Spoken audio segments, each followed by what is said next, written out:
الحمدللہ الحمدللہ نحمده ونستعینه ونستغفره ونؤمن به ونتوکل علیہ ونعوذ باللہ من شرور انفسنا ومن سیئات اعمالنا من يهده الله فلا مضل له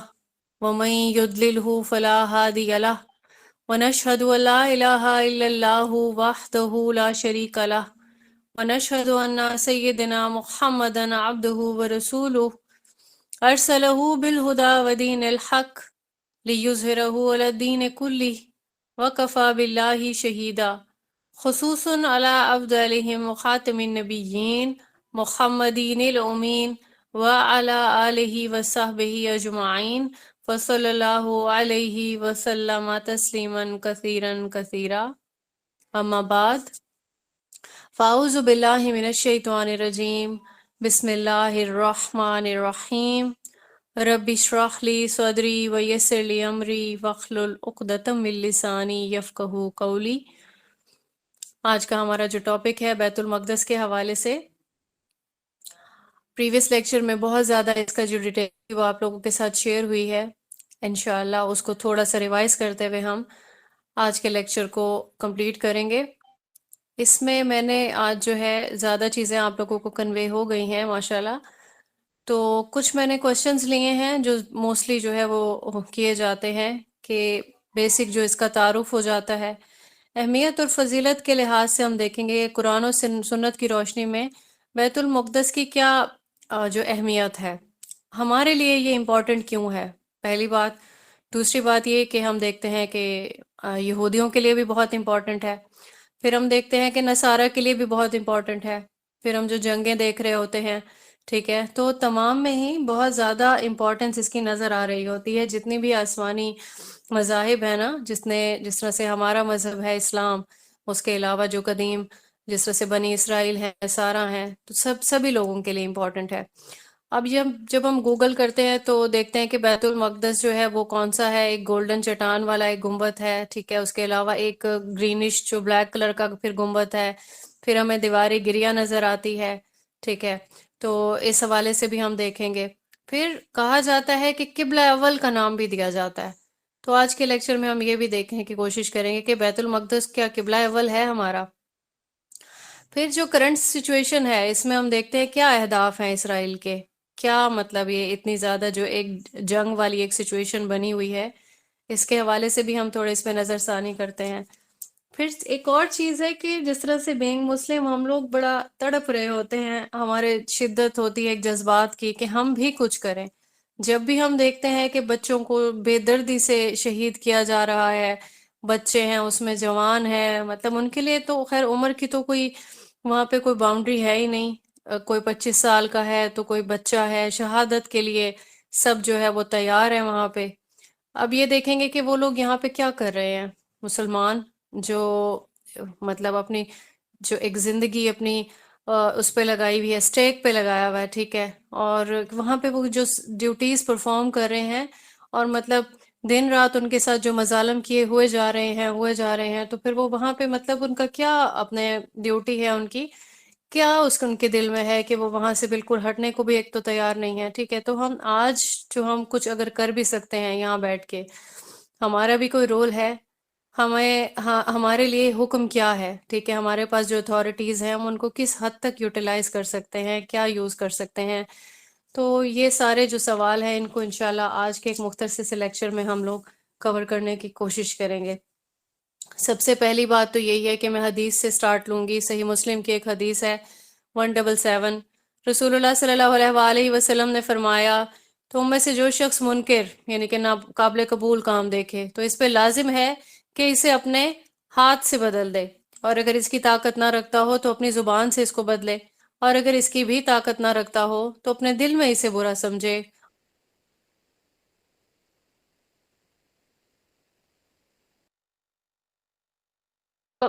ایک کمزور ایمان والے درجے میں ہی فال کر جائیں، ہمارے لیے یہی بھی بہت زیادہ امپورٹنٹ ہے۔ کم سے کم ہم اس حدیث کے جو درجات بتائے گئے ہیں اس میں کہیں تو فال کریں۔ اب ہم دیکھتے ہیں جب ہم گوگل کرتے ہیں اس کو تو ہیکل سلیمانی کی ایک جو باقیات میں سے دیوار گریا ہمیں ایک نظر آتی ہے۔ ٹھیک ہے، تو ہم یہ سب جانتے ہیں، قرآن کریم اللہ کا بہت احسان ہے کہ ہم نے پڑھا، اس میں ہم نے دیکھا کہ سیدنا مریم کی تربیت کا جو آغاز تھا وہ کہاں پہ ہوا، وہ ہیکل میں ان کی تربیت ہوئی۔ تو اس کے بعد جب یہ ہیکل جو ہے بالکل ہی ختم ہو گیا تو ایک دیوار گریا اس کے واقعات میں سے باقی رہ جاتی ہے، جو سٹل یہودی وہاں پہ جو ہے اپنی عبادت پڑھ کرتے ہیں، جب بھی تورات ان کو پڑھنی ہوتی ہے اور وہاں پہ ہی گڑ گڑاتے ہیں، روتے ہیں، ٹھیک ہے، تو اس کو دیوار گریا کے نام سے جانا جاتا ہے۔ اس کے بعد ہمیں جو ایک گولڈن کلر کا بیسک جو گنبد نظر آ رہا ہوتا ہے، ٹھیک ہے، تو یہ چٹان والا ایک گنبد ہے گولڈن کلر کا۔ تو اس کے بارے میں بھی یہی کہا جاتا ہے کہ جس طرح سے ہم لوگ مدینہ میں جاتے ہیں تو وہاں پہ ہم دیکھتے ہیں کہ جنت کا ایک ٹکڑا ہے، ٹھیک ہے، ریاض الجنہ کے نام سے۔ تو اس ٹکڑے کو بھی، یہ جو چٹان والا جو گنبد ہے، اس ٹکڑے کو بھی جنت کا ایک ٹکڑا کہا جاتا ہے، اور قیامت کے دن اس کو بھی ایز اٹ از اٹھایا جائے گا۔ تو انشاءاللہ اس کے بارے میں حضرت عمر رضی اللہ تعالیٰ عنہ نے یہاں پہ اپنی نماز بھی پڑھی تھی، ٹھیک ہے، روایات جو ہمیں ملتی ہیں۔ مسجد اقصیٰ کا ہمیں گنبد نظر آتا ہے، یہ گرینش سا ایک بلیک کلر کا گنبد نظر آتا ہے، اب ہم پکچرز میں اس کو دیکھ سکتے ہیں۔ تو ہمیں یہاں پہ پھر اس کے بعد غزہ کی جو پٹی ہے وہ بھی نظر آتی ہے۔ اب یہ جو غزہ ہے،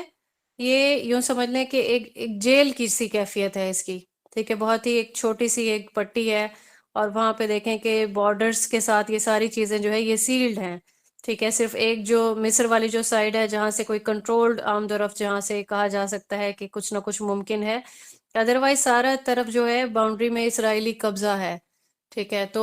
ایک چھوٹی سی جگہ پہ یہاں پہ 20 لاکھ کے قریب جو ہے وہ مسلمان یہاں پہ موجود ہیں، اور کوئی لمیٹڈ ہی ان کے پاس فیسلٹیز ہیں، جتنی بھی چیزیں ہیں ساری اسرائیل کے ہی مرہون منت ہیں، ان کو بجلی دینی ہے نہیں دینی ہے، خوراک دینی ہے، ٹھیک ہے، میڈیکیشن ہے نہیں ہے، یہ ساری چیزیں، سارا جو کنٹرول ہے اسرائیل کے ہی پاس ہے۔ تو یوں سمجھ لیں کہ یہاں کے جو مسلمان ہیں ان کے پاس کوئی رائٹس نہیں ہیں۔ اب یہیں سے ہی انسان جو ہے کافی کمزور دل والا تو یہیں پہ ہی اپنا دل تھام کے بیٹھ جاتا ہے کہ مطلب ایک ایسی ایک سچویشن ہے، ایک جیل والی ایک سچویشن ہو گئی، تو ایک کوئی انسان ایک دن بھی اگر قید رہنا پڑے، جیسے آپ کو بیماری بھی آ جاتی ہے تو انسان بڑا عجیب سی اس کی ایک سچویشن ہو جاتی ہے کہ میں تو بستر سے اٹھ بھی نہیں پا رہا۔ تو آپ یہ دیکھیں کہ ان کی زندگی ہی اسی طرح سے گزر رہی ہے کہ جس طرح سے مطلب ان کو صرف چلنے پھرنے کی یا تھوڑا یہی ایک جیسے جیل ہوتی ہے تو وہ بند ہوتی ہے، ٹھیک ہے، تو پھر یہاں پہ صرف ایک یہی فرق ہو جاتا ہے کہ یہ یہاں پہ چل رہے ہیں لیکن ہے یہ ایک جیل والی ہی سچویشن۔ اب یہ دیکھیں کہ یہ سارا جو ایک پورا ایک پروپیگنڈا ہو رہا ہے یہاں پہ، اور باقی جو ممالک ہیں وہ بھی سارے اس سے اویئرڈ ہیں، ٹھیک ہے، اچھا کچھ ایڈریس بھی کر رہے ہیں اس ایشو کو، اس معاملے پر بات بھی کر رہے ہیں، ٹھیک ہے، رشیا، چائنا وغیرہ اس طرح کے ممالک جو ہے وہ شامل ہیں، لیکن یہ دیکھیں کہ ان کو سپورٹ کرنے میں ایران سر فہرست ہے، جو بولڈلی سپورٹ کر رہا ہے اس کو، ٹھیک ہے۔ تو یہاں پہ میری بھی وش ہوئی دل میں کہ اللہ تعالیٰ میرے ملک کا بھی نام اس میں شامل ہوتا، پاکستان کا، کہ بولڈلی پاکستان سپورٹ کر رہا ہے اور پوری جو ہے وہ یہاں پہ تیاری کر رہا ہے کہ ہم نے مسلمانوں کا ہی ساتھ دینا ہے۔ تو اللہ تعالیٰ سے ہم دعا کر سکتے ہیں کہ ہمیں بھی اللہ تعالیٰ ہمت دیں، طاقت دیں، سچے ایمان کی دولت ہمیں نصیب فرمائیں، اور جن کے ہاتھوں میں خاص طور پر قیادت دی ہے اللہ تعالیٰ نے، وہ اس پہ ایٹ لیسٹ اپنا لائحہ عمل ضرور تیار کریں اللہ کے کلمے کو بلند کرنے والوں میں، تاکہ ہم شامل ہو سکیں۔ تو یہاں پہ جو ہے پریویس لیکچر میں ہم نے ساری اس کا جو ہے ایک دیکھا کہ کس طرح سے اس کی بنیاد دیکھی، ٹھیک ہے۔ ہم لوگ جیسے سورہ قریش میں ہم نے پڑھا تھا، یہ علاقہ کون سا ہے فلسطین کا، ہم دیکھتے ہیں یہاں پہ سورہ قریش پہ ہم پڑھتے تھے کہ جس طرح سے عرب کے لوگ جو ہے وہ تجارت کرتے، تو گرمیوں میں یہ جو شام اور یمن کے علاقے ہیں نا، یہی ٹھیک ہے، یہ اپنے تجارت کے مرکز بنا لیا کرتے تھے ان کو۔ اب کیونکہ شام میں غالباً جو ہے گرمیوں میں سفر کرتے تھے، تھوڑا ٹھنڈا علاقہ ہے، یمن جو ہے نا وہ گرم ہے، تو یہ سردیوں میں ہم نے اس کو پوری ڈیٹیل سے اس کی تفسیر بھی کی تھی، جو انیشیل ہمارے اسٹوڈنٹس نے ہمارے ساتھ جوائن کیا تھا۔ تو یہ وہ علاقے ہیں، ٹھیک ہے، تو جب بھی تجارت کا بھی سفر کرنا ہوتا تو شام اور یمن کی طرف ہی تشریف لے کے جایا کرتے تھے، تجارت والے جتنے بھی سارے عوامل ہوتے یہیں پہ پرفارم ہوتے تھے۔ تو جو یہ فلسطین ہے، یہ سارا جو علاقہ ہے یہ شام میں ہی آتا ہے، شام کا جو ہے ایک پورا سمجھیں خطہ ہے، اسی میں پیلسٹائن آ رہا ہے، اردن اسی میں آ رہا ہے، ٹھیک ہے، سیریا آ رہا ہے، لبنان آ رہا ہے، متصلہ بہت سارے علاقے ہیں۔ تو اب جو ہے یہ کچھ یہ ذیلی ممالک میں کنورٹ ہو چکے ہیں، یہ ایک بہت بڑا علاقہ ہوا کرتا تھا پہلے، یعنی شام جسے کہتے ہیں۔ تو اس کے علاوہ ہم جب تفاسیر میں پڑھتے ہیں مصر کے بارے میں پڑھتے ہیں کہ کیسے کنعان سے سٹارٹ ہوا تھا یہ سفر، جس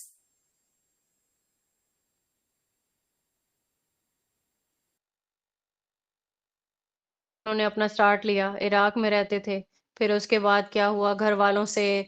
جس طرح سے مخالفت ہوئی، بت پرستی سے مخالفت کی، پھر اس کے بعد جو بیسک جو ان کا مرکز تھا، جس جگہ میں انہوں نے اپنے آباد کیا اپنے، ہم نے دیکھا تھا دو ازواج تھیں، حضرت ابراہیم علیہ السلام، حضرت سارہ اور حضرت ہاجرہ۔ تو حضرت ہاجرہ کے ساتھ حضرت اسحاق علیہ السلام کی پیدائش جب ہوئی تو وہ بھی ہم نے دیکھا کہ کنعان کا ہی علاقہ تھا، ٹھیک ہے، فلسطین کا، جس کو پہلے اس کو کنعان کہتے تھے۔ تو حجاز میں اس کے بعد حضرت اسماعیل علیہ السلام اور حضرت حاجرہ رضی اللہ تعالیٰ عنہ جو ہے وہ علیہ السلام کہہ سکتے ہیں، تو وہ ان کو وہاں پہ جا کے آباد کیا، ٹھیک ہے۔ تو عراق میں رہنے کے بعد عراق بھی یہی علاقہ آ جاتا ہے، ٹھیک ہے۔ ہجرت کی تو فلسطین میں یعنی کنعان میں، ٹھیک ہے، ہبرون کہتے ہیں جس کو۔ اور پھر یہی نہیں ہے کہ صرف حضرت ابراہیم علیہ السلام، بلکہ پھر پہ در پہ انبیاء آتے رہے، ٹھیک ہے، بہت زیادہ تعداد میں اسی سرزمین پہ آئے، اب آباد ہوتے رہے، سفر بھی کیے، یہاں سے ہجرتیں بھی ہوئیں، لیکن جو بیسک مرکز ایک رہا وہ ہمیشہ سے یہی علاقہ رہا۔ تو قرآن و حدیث میں بھی ہم دیکھتے ہیں بارہا جو ہے اس سرزمین کو برکت والی زمین فرمایا گیا ہے، ٹھیک ہے۔ قرآن کریم کی آیات بھی دیکھیں گے انشاءاللہ، اور حدیث میں بھی ہم دیکھیں گے، اور بھی بہت ساری اس یہاں پہ انڈیکیشن جو ہے وہ ہمیں ملتی ہیں کہ یہ جو شام کا علاقہ ہے یہ خاص طور پر یہ بہت امپورٹنٹ ہے۔ حضرت موسیٰ علیہ السلام کا ہم دیکھتے ہیں کہ مصر میں اب آباد ہو گئے تھے، حضرت یوسف علیہ السلام کی وجہ سے سارے جتنے بھی بنی اسرائیل کے لوگ تھے، ٹھیک ہے۔ تو حضرت موسیٰ علیہ السلام آئے، پھر اس کے بعد مصر سے بازیاب کروایا سارے بنی اسرائیلیوں کو، اور پھر اس کے بعد کہاں پہ انہوں نے واپس اپنی پناہ لی تھی، ٹھیک ہے۔ قرآن کریم میں سارا واقعات ہم لوگ الحمدللہ بہت ڈیٹیل سے پڑھ کے آ چکے ہیں۔ تو پھر ان دی اینڈ یہ فلسطین میں ہی آ کے آباد ہوئے۔ یوشع ابن نون کا جو پورا ایک واقعہ ہے کہ ان کی جو ہے انہوں نے قیادت کی، اور پھر سارے لوگ جو ہے یہاں پہ آ کے آباد ہو گئے فلسطین میں، تو یہ ایک مرکز رہا ہے۔ ہم نے دیکھا کہ بنیاد جو ہے وہ کیسے بنیاد ڈالی تھی حضرت داؤد علیہ السلام نے ہیکل کی، ٹھیک ہے، ہیکل سلیمانی کی، اور پھر ساتھ میں دعائیں بھی مانگیں، اور پھر ان کو بشارت بھی ملی اللہ تعالیٰ کی طرف سے کہ جو تکمیل ہے اس ہیکل کی یہ آپ کی اولاد سے ہی جو ہے وہ تک پائے تکمیل کو پہنچے گا، اور ایسا ہی ہوا۔ سیدنا سلمان علیہ السلام نے جو ہے وہ یہاں پہ یروشلم میں، یہ شہر کو کہا جاتا ہے، ٹھیک ہے، ایلیا بھی کہا جاتا ہے، رسول اللہ صلی اللہ علیہ وآلہ وسلم کے دور میں کہا جاتا تھا اس کو۔ تو جنات کے ذریعے سے پھر یہ ہیکل جو ہے یہ پائے تکمیل کو پہنچا تھا، بہت ہی شاندار اس کی جو ہے تعمیر ہوئی تھی۔ اب دیکھتے ہیں کہ جو روایت میں ملتا ہے انبیاء کی جو قبریں ہیں وہ بھی یہاں پہ موجود ہیں، ٹھیک ہے۔ پھر ہم نے دیکھا کہ جس طرح سے سورہ بقرہ میں ہم نے پڑھا سموئل، حضرت سموئل نام جو ہے، اب یہ نام یہاں پہ قرآن کریم میں تو نہیں پڑھا لیکن سننے میں آتا ہے کہ یہ یہی نام موجود ہے، جس طرح سے پیغمبر وقت تھے اس ٹائم کے، تو انہوں نے اللہ تعالیٰ سے جو ہے دعا کی، وہی کے ذریعے سے حضرت طالوت علیہ السلام کی ان کو جو ہے قیادت اللہ تعالیٰ نے جو ہے خوشخبری سنائی کہ ان کی قیادت ملے گی، اور پھر بنی اسرائیل ان کو جو ہے قبول نہیں کرتے تھے۔ پھر انہوں نے ایک تابوت سکینہ کا جو ہے وہ ایک شرط بھی رکھی، ٹھیک ہے، کیونکہ وہ اللہ تعالیٰ نے تو ان کو حضرت طالوت کو جسمانی طور پہ بھی جو ہے وہ کافی اسٹرانگ بنایا تھا، ٹھیک ہے، ذہنی طور پر بھی جس طرح سے چیزوں کو مینیج کرنے کے لائق تھے۔ تو پھر یہ ہوا کہ تابوت سکینہ جو ہے اللہ تعالیٰ نے وہ فرشتوں کے ذریعے سے وہ بھیجا، اور پھر یہ سارا واقعہ ہم نے قرآن کریم میں سورہ بقرہ کا جو سیکنڈ پارہ ہے اس میں دیکھا ہے، ٹھیک ہے۔ تو تابوت سکینہ جو ہے یہ متبرکات میں سے ہے۔ اب یہ یہودیوں کی اس کی جو ایک خاص طور پر جو یہودیوں کی عقیدت ہے اس کی ریزن یہ بھی ہے کیونکہ سیدنا موسیٰ علیہ السلام اور سیدنا ہارون علیہ السلام نے اپنے جتنی بھی متبرکات تھے، جس میں عصا آ جاتا ہے، تورات کی تختیاں آ جاتی ہیں، ان کا جبہ مبارک آ جاتا ہے، کچھ روایت میں آتا ہے کہ جو من جو ہے، ٹھیک ہے، وہ بھی کسی برتن میں یہاں پہ ایک رکھا گیا تھا اسی تابوت میں، ٹھیک ہے۔ تو یہ تبرکات کے حوالے سے یہ ایک بہت ہی پرسکون، جیسے سکینہ ہوتا ہے کہ دل کے سکون والی کوئی چیز، ٹھیک ہے، تو یہ بھی اسی یہیں پہ ہی موجود تھا۔ تو ابھی دیکھیں کہ اس کی بھی تلاش اب تک جاری رہتی ہے نا، اہل یہود جو ہے وہ بنیادیں کھودتے ہیں تاکہ کہیں ہمیں تابوت سکینہ کا کوئی سراغ مل جائے، ہمیں مل جائے، کیونکہ